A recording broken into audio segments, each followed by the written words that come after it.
आह भरने को जी नहीं करता, कुछ भी करने को जी नहीं करता।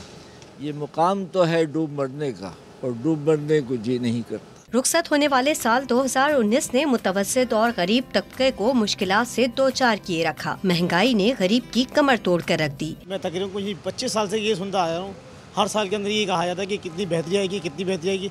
मुझे अभी तक कोई बेहतरी नजर नहीं आई और आगे भी नहीं आएगी। इतने महंगाई बोले, ये इमरान खान ने कैसे महंगाई कर दी है। ये कोई बोले भुट्टो ने बढ़ाए, कोई कहते नवाज शरीफ ने मंगाए, कोई कैसे बोलते हैं। अभी कोई ऐसा कोई भी दुकानदार पूरे जोड़िया बाजार में आप जाके पता कर सकती हैं कि कोई भी ये नहीं बोलता कि महंगाई कम होगी, और मजीद बोलते बढ़ेगी। कहीं नाउम्मीदी का अंसर नुमाया रहा तो किसी को हुकूमत से अब भी रिलीफ की उम्मीद है। चेंज आएगी, एकदम से एक चीज़ नहीं होती, पर हम इमरान खान को सपोर्ट करते हैं। आगे आगे आहिस्ता आहिस्ता एकदम से कोई चीज़ें नहीं हो जाती। महंगाई का रोना है, बाकी तो ठीक है।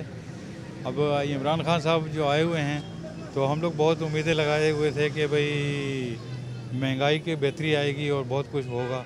इकोनॉमी फ़िलहाल तो 2019 में अच्छी नहीं रही थी, काफ़ी महंगाई थी और लोग खर्चने में भी उतनी कंजूसी कर रहे थे, लेकिन उम्मीद है कि 2020 में कुछ तब्दीली आएगी। अभी कहते हैं उम्मीद पर दुनिया कायम है, और साल 2020 के सूरज से बहुत सी उम्मीदें और नए ख्वाब वाबस्ता हैं। अब ये ख्वाब और उम्मीदें पूरी होती हैं या नहीं, ये तो वक्त ही बताएगा। कैमरामैन कासिम खान के साथ नुसरत वसी, डॉन न्यूज़, कराची।